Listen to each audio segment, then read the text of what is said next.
ധ്യാനത്തിലേക്ക് നമ്മൾ ഭക്തിപൂർവം പ്രവേശിക്കുകയാണ്. ഈശോയോട് നമുക്ക് ഹൃദയത്തിൽ നന്ദി പറയാം. ദൈവപിതാവിനാൽ ആകർഷിക്കപ്പെട്ടിട്ട് പരിശുദ്ധ ദൈവമാതാവ് ജീവനോടെ പ്രത്യക്ഷയായ ഈ അൾത്താരയിൽ ഈ സമയം, ഈ ആരാധനാ സമയം നമ്മളെ ഒരുമിച്ച് കൂട്ടിയ ദൈവപിതാവിൻ്റെ സ്നേഹത്തിന് നമുക്ക് ഹൃദയത്തിൽ നന്ദി പറയാം.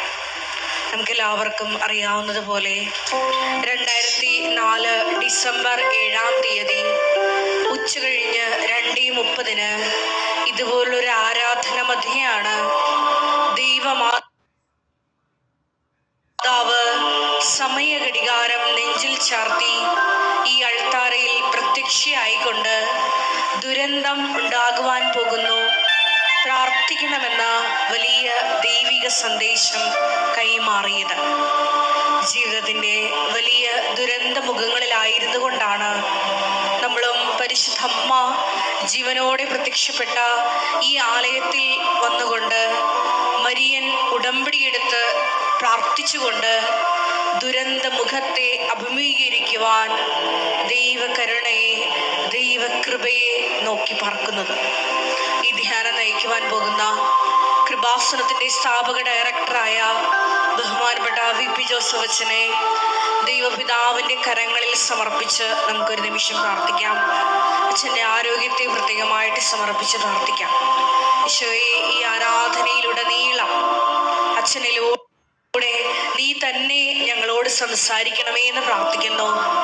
മരിയൻ ഉടമ്പടി നിബന്ധനകൾ വിശ്വസ്താപൂർവം പാലിക്കുന്നതിനാവശ്യമായിട്ടുള്ള വചനങ്ങൾ, മരിയൻ ഉടമ്പടിയിൽ വന്നു പോയിട്ടുള്ള പാകപ്പിഴകൾ പരിഹരിക്കുന്നതിനാവശ്യമായിട്ടുള്ള വചനങ്ങൾ ഞങ്ങൾക്ക് ഈ ആരാധനയിലൂടെ നൽകണമേ എന്ന് പ്രാർത്ഥിക്കുന്നു. വിവിധങ്ങളായ സമയങ്ങളിൽ ഈ ആരാധനയിൽ പങ്കെടുത്ത് പ്രാർത്ഥിക്കുവാൻ പോകുന്ന മുഴുവൻ മക്കളെയും ഈ അൾത്താരയിൽ സമർപ്പിച്ച് പ്രാർത്ഥിക്കാം. ഞങ്ങളിപ്പോൾ കടന്നുപോയിക്കൊണ്ടിരിക്കുന്ന ഓരോ നൊമ്പരങ്ങളെയും, ഞങ്ങളുടെ ഓരോ ജീവിത അവസ്ഥകളെയും ഈശോയെ പ്രത്യേകമായിട്ട് ഞങ്ങൾ സമർപ്പിച്ച് പ്രാർത്ഥിക്കുന്നു. മരിയൻ ഉടമ്പടിയുടെ മുഴുവൻ വാഗ്ദാനങ്ങളും ഞങ്ങളുടെ കുടുംബങ്ങൾ പ്രാപിക്കുവാൻ ഈശോയെ കരുണയാകണമേ എന്ന് പ്രാർത്ഥിച്ചുകൊണ്ട് ദിവ്യകാരുണ്യനാഥനെ വരവേറ്റുകൊണ്ട് നമുക്ക് ഇരുകരങ്ങളും ഉയർത്തി ശക്തമായി സ്തുതിക്കാം. ഹല്ലേലൂയ, ഹല്ലേലൂയ, ഹല്ലേലൂയ, ഹല്ലേലൂയ, ഹല്ലേലൂയ, ഹല്ലേലൂയ.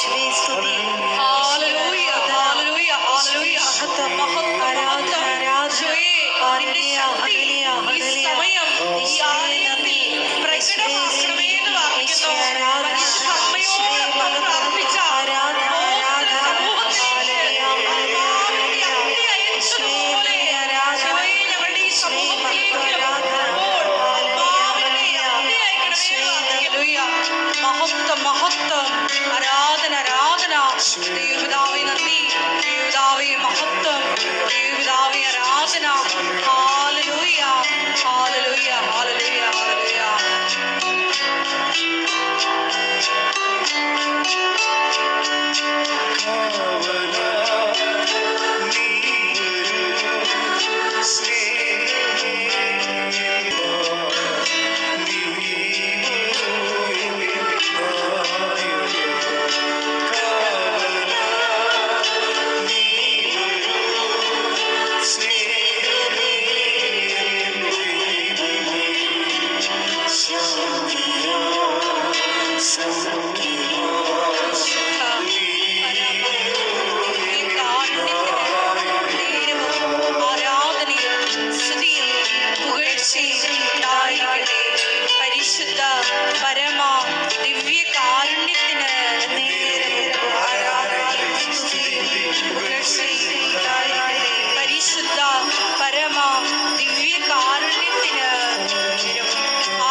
ആശ്രയം കരയുന്ന നീരകത്തിൽ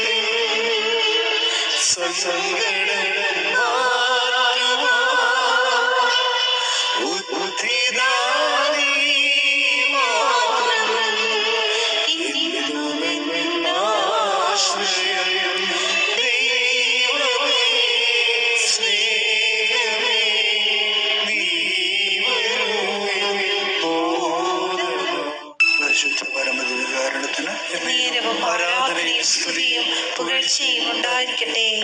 പരിശുദ്ധ പരമദിവ്യകാരുണ്യത്തിന് നേരവും ആരാധനയും സ്തുതിയും പുകഴ്ചയും ഉണ്ടായിരിക്കട്ടെ. പരിശുദ്ധ പരമദിവ്യകാരുണ്യത്തിന് നേരവും ആരാധനയും സ്തുതിയും പുകഴ്ചയും ഉണ്ടായിരിക്കട്ടെ. ഉടമ്പടിയുടെ അനുഭവങ്ങള്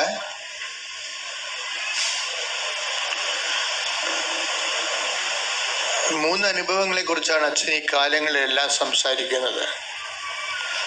മൂന്ന് ദൈവാനുഭവങ്ങളെ കുറിച്ചാണ് ഉടമ്പടി നമുക്ക് നൽകുന്ന മൂന്ന് ദൈവാനുഭവങ്ങൾ.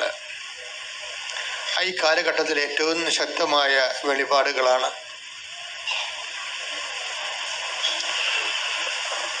അതിലൊന്ന് എന്താണ്? അനുഗ്രഹത്തിൻ്റെ കാലം. അത് ഉടമ്പടി എടുക്കണമെന്ന് നിർബന്ധമില്ല. എല്ലാവർക്കും തന്നെ ദൈവ സൗജന്യമായിട്ട് നൽകുന്നതാണ്. മെയിൻ്റനൻസ് ഗ്രേസ് എന്ന് ഞാൻ വിളിക്കും. Maintenance grace. നമ്മൾ ചില കെട്ടിടത്തിനൊക്കെ ഗവൺമെൻറ് മെയിൻ്റനൻസ് ഗ്രാൻഡ് നൽകത്തില്ലേ? അതുപോലെ ദൈവം നമുക്ക് നൽകുന്ന മെയിൻ്റനൻസ് ഗ്രേസ് ഉണ്ട്. അതിന് ബ്ലെസ്സിങ്സ് എന്ന് പറയും, ഫിസിക്കൽ ഫേവേഴ്സ് എന്ന് വേണേൽ വിളിക്കാം, ഭൗതിക ആനുകൂല്യങ്ങൾ. അത് എല്ലാവർക്കും കിട്ടും. അത് നിരീശ്വരന്മാർക്കും കിട്ടും. നിരീശ്വരന്മാരും വിശ്വാസമില്ലാത്ത അഗ്നോട്ടിസ്റ്റിനും കിട്ടും. അജ്ഞേയവാദികളെ ദൈവം ഉണ്ടോ ഇല്ലയോ എന്നൊന്നും അറിയത്തില്ല, എനിക്കതൊരു അനുഭവം ഇല്ലെന്നൊക്കെ പറയുന്ന ആൾക്കാരല്ലേ, അവർക്കും ആ മെയിൻ്റനൻസ് ഗ്രേസ് കിട്ടും. എന്താ കാര്യം? അത് ജനറ്റിക്കൽ ബ്ലെസ്സിങ്സാ. മനുഷ്യനെ ദൈവം സൃഷ്ടിച്ചപ്പോൾ നീ സന്താന പുഷ്ടിയുള്ളവനായി പെരുകി ഭൂമിയെ കീഴടക്കാൻ പറഞ്ഞു. അവൻ്റെ ജീവിതം അവൻ നടന്നെത്തി തീരുന്ന സ്ഥലമല്ല, അവൻ്റെ ഭൂമിയാണ്. അവൻ നടന്നെത്തി, അവൻ 70 വയസ്സ് 80 വയസ്സ് വരെയൊക്കെ ജീവിച്ചിട്ട് ശേഷം അവൻ നടന്നെത്തി തീരുന്ന സ്ഥലം വരെ അവൻ്റെ ഭൂമിയാണ്. ആ ഭൂമിയിൽ അവൻ സർവൈവ് ചെയ്യണം, നിലനിന്ന് പോണം. ചില സമയത്ത് ചുമ്മാ നിലനിൽപ്പ് നടക്കത്തില്ല. അവൻ അവിടെ അതിജീവനം നടത്തേണ്ടി വരും. സർവൈവ് ചെയ്യണം. സർവൈവ് ചെയ്യണമെങ്കിലുള്ള ദൈവത്തിൻ്റെ ബ്ലെസ്സിങ്സ് ആണ്, പ്രൈമറി ബ്ലെസ്സിങ്സ് ആണ് നീ സന്താനപുത്രരുടെ പെരുകി ഭൂമിയെ കീഴടക്കുക എന്നുള്ള വാക്ക്. ഇവിടെ പലപ്പോഴും സംഭവിക്കുന്ന വിഷയം, ഈശ്വര വിശ്വാസികളും നിരീശ്വരന്മാരും തമ്മിൽ എന്താണ് വ്യത്യാസമെന്ന് നമുക്ക് പ്രഥമ ദൃഷ്ടിയാ പറയാൻ പറ്റത്തില്ല. എന്താ വെച്ചാൽ അവർക്കും അനുഗ്രഹം കിട്ടുന്നുണ്ട്, നമ്മൾക്കും അനുഗ്രഹം കിട്ടുന്നുണ്ട്. അവർ പ്രാർത്ഥിക്കുന്നില്ല, നമ്മൾ പ്രാർത്ഥിക്കുന്നുണ്ട്. അതാണ് പ്രൈമറി തലത്തിലെ. സെക്കൻഡറി തലത്തിൽ വ്യത്യാസം വരും. സെക്കൻഡറി തലം അനുഗ്രഹത്തിൻ്റെ തലത്തേക്കാൾ ഉപരി അഭിഷേകത്തിൻ്റെ തലമാണ്. ഉടമ്പടിയിൽ എപ്പോഴും നമ്മൾ ശ്രദ്ധിക്കേണ്ടത് ഇന്റർപേഴ്സണൽ റിലേഷനിലാണ് ഈ അഭിഷേകത്തിനുള്ള സാധ്യതയുള്ളത്. ഇന്റർപേഴ്സണൽ റിലേഷൻ നമ്മൾ ഈശോയുമായിട്ടുള്ള ഒരു വ്യക്തിയുടെ സ്വകാര്യ സ്നേഹബന്ധത്തിൽ നിന്നാണ് പിന്നീട് അഭിഷേകം വരണത്. ഈശോയുമായിട്ടുള്ള നമ്മുടെ സ്വകാര്യ സ്നേഹത്തിൻ്റെ ആക്കവും തൂക്കവും വർദ്ധിക്കുന്നതനുസരിച്ച് നമുക്ക് അഭിഷേകം വന്നുകൊണ്ടിരിക്കും. ഈ ലെവലെ കുറച്ച് മതേതരവും അതിൽ കൂടുതൽ ദൈവനിവേശിതവുമാണ്. കേവലമായ സ്നേഹം കൊണ്ട് ചില ആൾക്കാർക്ക് ഭാരങ്ങളില്ലാതാകണം നമ്മൾ കണ്ടിട്ടുണ്ട്. ഈ സ്നേഹം ചില ആൾക്കാർ ഡെവലപ്പ് ചെയ്ത് വരുമ്പോൾ ചില ഭാരങ്ങളില്ലാണ്ട് വരും. പക്ഷെ ഒരു പ്രോബ്ലം ഉള്ളത് വെച്ചാൽ രക്തബന്ധത്തിലാണിത് വർക്കൗട്ട് ചെയ്യണത് മതേതരങ്ങൾക്ക്. അതാണ് വിഷയം. അമ്മയ്ക്ക് കുഞ്ഞിനുള്ളത് രക്തബന്ധമല്ലേ. ഇപ്പൊ കുഞ്ഞു പനിയായിട്ട് കിടന്ന അമ്മ ഭക്ഷണം കഴിക്കത്തില്ല. അത് സന്തോഷമായിട്ടല്ലേ അമ്മ എടുക്കണത്. ഞാൻ കുളിച്ചിട്ട് 3 ദിവസം അതൊക്കെ അമ്മ ഹോസ്പിറ്റലിൽ ചെല്ലുമ്പോൾ നമ്മൾ പറയും, ഞാൻ കൊച്ചിനെ കാണാനൊക്കെ ആശുപത്രിയിൽ ചെല്ലുമ്പോൾ അമ്മ പറയും, എൻ്റെ അച്ഛാ ഞാൻ കുളിച്ചിട്ട് 3 ദിവസമായി. പക്ഷെ അതൊരു അഭിനയവേശത്തോടെ അവർ പറയണത്. എന്താ കാര്യം? കുഞ്ഞിന് വേണ്ടി അവർ അത്രയും ഇൻവെസ്റ്റ് ചെയ്തിട്ടുണ്ടല്ലോ എന്ന് ഓർക്കുമ്പോൾ അവിടെ സ്നേഹത്തിലവർക്ക് വിശ്വാസവും അതുകൊണ്ട് അവർക്ക് ആന്തരികമായ സന്തോഷവും ഉണ്ടാകും. പക്ഷെ ഇത് മതേതരന്മാർക്ക് ഇത് പലപ്പോഴും രക്തബന്ധത്തിലെ വർക്കൗട്ട് ചെയ്യണത്. പക്ഷേ സുവിശേഷപരമായിട്ട് വരുമ്പോൾ ഇതിന് സെക്കൻഡ് പാർട്ടുണ്ട്. സെക്കൻഡ് പാർട്ടിലേക്ക് ഇവർക്ക് വരാൻ പറ്റത്തില്ല. സെക്കൻഡ് പാർട്ട് എന്ന് പറഞ്ഞാൽ ക്രിസ്തുവിന് വേണ്ടി ഈശോ എന്താ പറയണത്? ഞാൻ രോഗിയായിരുന്നു, നിങ്ങൾ എന്നെ സന്ദർശിച്ചു, അല്ലേ? ഞാൻ രോഗിയായിരുന്നു, നിങ്ങൾ എന്നെ സന്ദർശിച്ചു.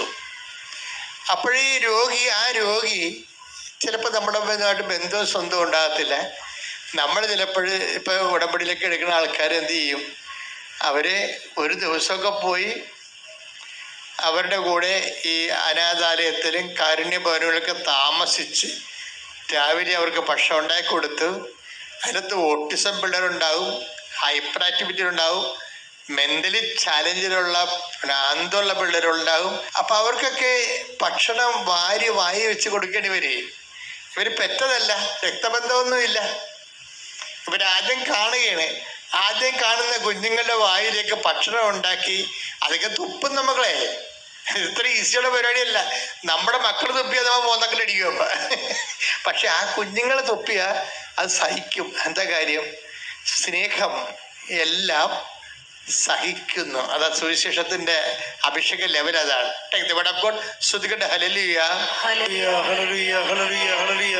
യേശുവേ നന്ദി, യേശുവേ സ്തുതി. ഹല്ലേലൂയ, ഹല്ലേലൂയ, ഹല്ലേലൂയ. 1 കൊരിന്ത്യർ 13:7 എന്താ വായിച്ചേ? സ്നേഹം സകലതും സഹിക്കുന്നു. പറഞ്ഞേ, സ്നേഹം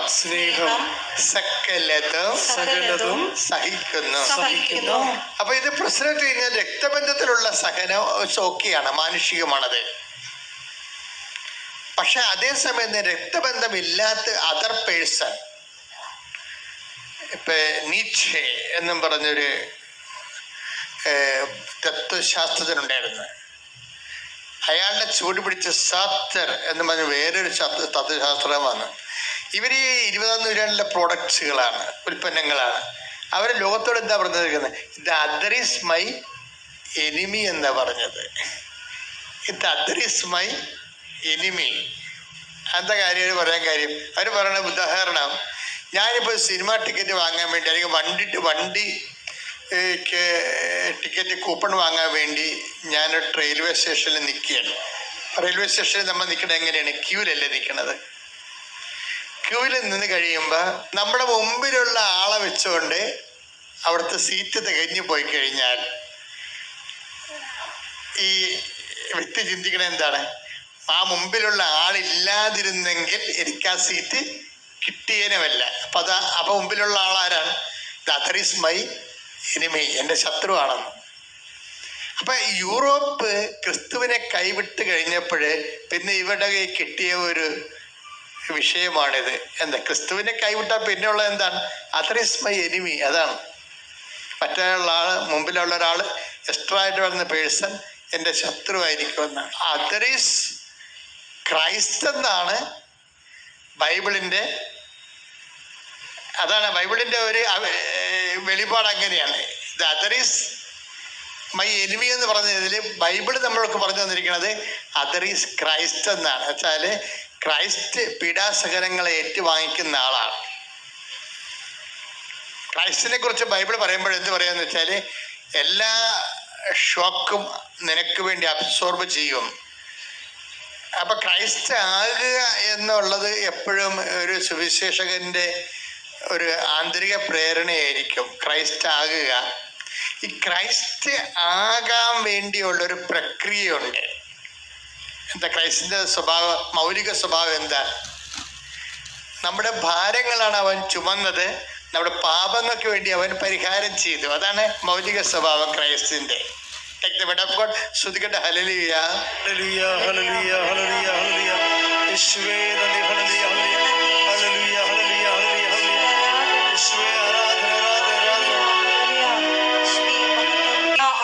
53:4. യെശയ്യാ 53:4. അവൻ നിന്ദിക്കപ്പെട്ടു, അവൻ നിന്ദിക്കപ്പെട്ടു, നാം അവനെ ബഹുമാനിച്ചതുമില്ല. നാം അവനെ ബഹുമാനിച്ചതുമില്ല. നമ്മുടെ വേദനകളാണ് നമ്മുടെ വേദനകളാണ് യഥാർത്ഥത്തിൽ അവൻ വഹിച്ചത്. നമ്മുടെ ദുഃഖങ്ങളാണ് അവൻ ചുമന്നത്. പ്രിസ്തലാണ്. അതായത് ക്രൈസ്റ്റ് എന്ന് വെച്ച് കഴിഞ്ഞാൽ ക്രിസ്തു, അതിൻ്റെ ആന്തരിക അർത്ഥം എന്താണ്? അഭിഷിക്തൻ എന്നാണ്, അല്ലേ? ഈ ഒരു വ്യക്തി ക്രിസ്ത്യാനി ആകണത് എങ്ങനെയാണ്? ഒരു വ്യക്തി ക്രിസ്ത്യാനി ആകണത് എങ്ങനെയാണ്? ക്രിസ്തുവിൻ്റെ പേരിൽ മറ്റുള്ളവരുടെ ഭാരങ്ങളെ നമ്മൾ ഏറ്റെടുക്കുന്ന സമയത്താണ് ഇവൻ ക്രിസ്ത്യാനി ആകണത്. എപ്പോഴും ഓർത്തിക്കണം. അങ്ങനെ ഏറ്റെടുക്കുമ്പോൾ നമ്മൾക്ക് ആ വ്യക്തി അഭിഷിക്തനാണെങ്കിൽ, പരിശുദ്ധാത്മാവിൻ്റെ അഭിഷേകം കിട്ടിയിട്ടുള്ള വ്യക്തിയാണെങ്കിൽ സന്തോഷം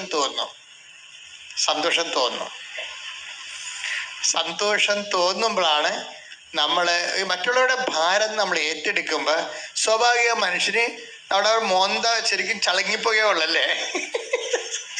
ശരിക്കും നമ്മൾ മറ്റുള്ളവരുടെ ഭാരങ്ങൾ ഏറ്റെടുക്കുമ്പോൾ നമ്മുടെ മോന്ത ചളങ്ങിയ മൊന്ത പോലെയാകും. പക്ഷെ മറിച്ച് ആന്തരികമായൊരു സന്തോഷമാണ് തോന്നിയെങ്കിൽ അതിൽ ക്രിസ്തു ജീവിക്കാൻ തുടങ്ങുന്നതാണ്. നീ അഭിഷേകത്തിലാണ്, നീ ക്രിസ്തു ജീവിക്കാൻ തുടങ്ങുന്നു നിന്നിലെ. കഴിഞ്ഞ ദിവസങ്ങളിലെ ആൻമരിയ എന്നും പറഞ്ഞ് ഒരു മോള് സാക്ഷ്യം പറഞ്ഞു. അത് ലേഡിയാണ്. ലേഡി സാക്ഷ്യങ്ങൾ എനിക്കിഷ്ടപ്പെട്ടത്, ആൻമരിയ ടൊറൻഡോയിൽ താമസിക്കുന്ന ആളാണ്, നമ്മുടെ മലയാളിയാണ്. ഇപ്പം ടൊറൻഡോയിൽ നിന്ന് അവർക്ക് പെട്ടെന്ന് ഷിഫ്റ്റ് ചെയ്യേണ്ടി വന്നു ലണ്ടനിലേക്ക്. ടൊറൻഡോയിലും ലണ്ടനിലും ഇവൾ ചെയ്തിരുന്ന 2 കാര്യങ്ങളുണ്ട്. എന്താണ്? കൃപാസന ഇംഗ്ലീഷ് പത്രം എടുത്തിട്ട് എല്ലാ സായിപ്പുമാരെയും വായിച്ച് കേൾപ്പിക്കും. അതാണ് എന്തുമാത്രം പ്രേക്ഷിതരാണെന്നറിയാം ലോകം മുഴുവനും, എല്ലാ രാജ്യത്തും ചെന്നാലും. ഞാൻ കഴിഞ്ഞ ആഴ്ച ഞാൻ പറഞ്ഞത് നിങ്ങളോട് സിംഗപ്പൂരിലായിരുന്നെന്ന്. എവിടെ ചെന്നാലും വലിയ വലിയ പ്രേക്ഷിതരെ കാണാൻ നമുക്ക്. എനിക്ക് പോലും ഓരോ വ്യക്തികളുടെ പേര് പോലും അറിയാൻ പാടില്ല. പക്ഷെ അവർക്കറിയാം. ജോസഫ് അച്ഛനെ അറിയണമല്ല വിഷയം, അവരറിയേണ്ട ആളെ വൃത്തിയും മെനയുമായിട്ട് അറിഞ്ഞിട്ടുണ്ട്. അതിനുവേണ്ടി അവർ കർത്താവുമായിട്ടുള്ള സ്വകാര്യമായ റിലേഷനിൽ അപ്പം കൂട്ടുകാരൊക്കെ പറയും, ആൻമരിയ നീ ഒരു വട്ടാളം തോന്നണേ, ഈ വെള്ളക്കാരൻ്റെ ഇംഗ്ലീഷ് പേപ്പർ വായിച്ച് കേൾപ്പിക്കാവില്ലൊരു. അപ്പം ഈ കൂട്ടുകാരൊക്കെ ഇവരെ ഒറ്റപ്പെടുത്തും. എന്നാലും ആൻമരിയ ഈ വർക്ക് ചെയ്തുകൊണ്ടേയിരിക്കും.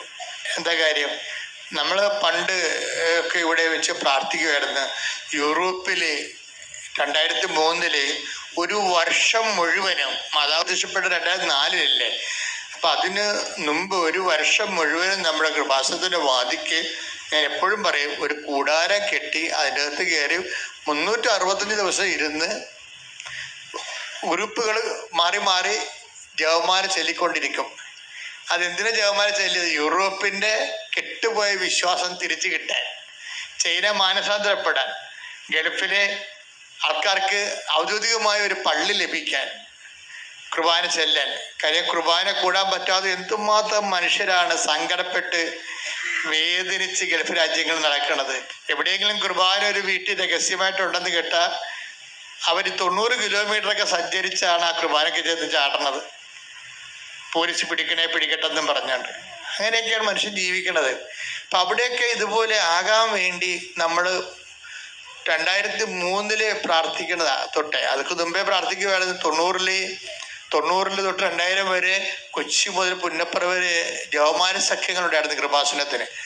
അവിടെയും എല്ലാം ക്രിസ്തുവിനെ അറിയാത്തവർ അറിയിക്കണം, അറിഞ്ഞവരെ ആഴപ്പെടുത്താൻ വേണ്ടിയാണ് ഈ മധ്യസ്ഥ പ്രാർത്ഥന നടത്തുന്നത്.